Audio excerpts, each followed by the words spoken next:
3 రోజుల నాడు వెళ్ళిందా? 3 రోజుల నాడు ఓపెనింగ్ రోజా సార్? వెళ్ళారా? 3 రోజుల నాడు కానిస్టేబుల్ పంపించాను కదా నేను. మరి ఎట్లా వెళ్ళిపోయారు మీరు?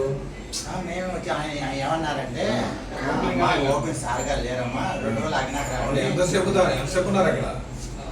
మొత్తం సీసీ కెమెరాలు ఉన్నాయి అక్కడ. మీరు ఎంత అడిగారు? ఫస్ట్ ఏం అడగలేదండి. సార్గా చూసి ఇవ్వండి అంటే సార్గా లేరమ్మా. మీరు ఎంత అడిగారు అన్నది రికార్డింగ్ వాళ్ళు వినపడొద్దే చెప్పట్లేదు. మొత్తం ఎంత అడిగారు? 10,000 ఇవ్వండి.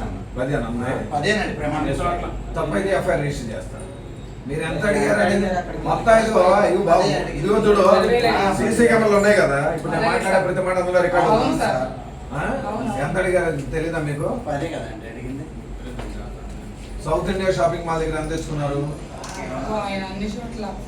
ఎంత తెచ్చుకున్నారమ్మా? 1,01,000. మీరు అడగానే ఇస్తారా? పూజారి గారు పూజ చేయగానే పెట్టిస్తారమ్మా. పూజ ఆయన ఏదో చేస్తాడు, బాగా సంతృప్తికరంగా చేస్తే ఎంతో పెట్టి దాంట్లో పెట్టిస్తాం. ఎంత ఇచ్చామని చూసుకోండి కదా. నేను చేసిన దానికి ఇంత ఇచ్చేది నీ పూజారు అంటూ లక్షల రూపాయలు కాదమ్మా. పిలుచుకొని ఇచ్చుకున్నారా ప్రేమతో? ఎంతమంది వెళ్ళారు ఆడకి? చాలా మంది వెళ్ళామండి. లక్షలు వేస్తారండి మీకు. మీరు అక్కడ లక్షలు చూడండి, ఇక్కడికి వచ్చి ఒక 50,000 డిమాండ్ చేశారు. టెక్నికల్ గా ఒక ఎఫ్ఐఆర్ కట్టండి సార్ అనేది తెచ్చాక మీకు 5,000 ఇచ్చారు. 5,000 ఇచ్చి ఎఫ్ఐఆర్ కట్టండి. మీకు ఎక్స్ట్రా కేసు కట్టి రిమైండ్ పంపాలి. అలా దగ్గర సీసీ ఫుటేజ్లు ఉన్నాయి, మొత్తం క్లియర్ వాయిస్ తో సహా ఉంది. ఆడికి వెళ్ళి తాళాలు తప్పట్లు కొట్టి దాదాపు 30-40 మంది ఎంప్లాయీస్ ఉంటే 30-40 మంది ఎంప్లాయీస్ మీ తప్ప భయపడి పోలీసులు ఫోన్ చేయండి. డిఎస్పీ గారికి ఫోన్ చేసి, డిఎస్పీ నాకు ఫోన్ చేసి నా దాకా ఎందుకు వస్తుందండి? నువ్వు వెళ్ళి నువ్వు డీసెంట్ గా డిగ్నిఫైడ్ వెళ్తే చూడు, ఇది నేను మొన్న మీకు మీటింగ్ పెట్టి చెప్పా, బాబు వచ్చిన కాడకి ఎవడిచ్చిన కాడకి అక్కడ తీసుకోండి అని చెప్పా. కొన్ని వేరే వ్యవహారాలు చేయొద్దని చెప్పా.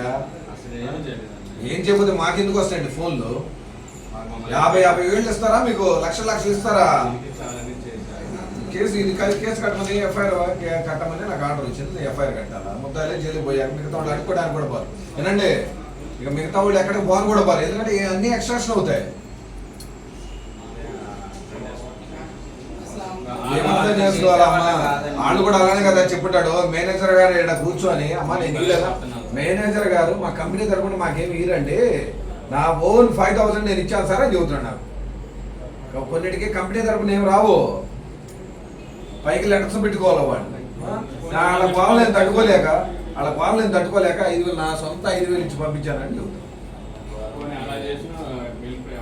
ఎలా చేసినా అంత సున్నితంగా వెళ్ళిపోతారండి. చూడే వీడియో మొత్తం తెప్పిస్తున్నా పైన నేను చూసి వచ్చా కదా, దాని పెన్ డ్రైవ్ తీసుకున్నా.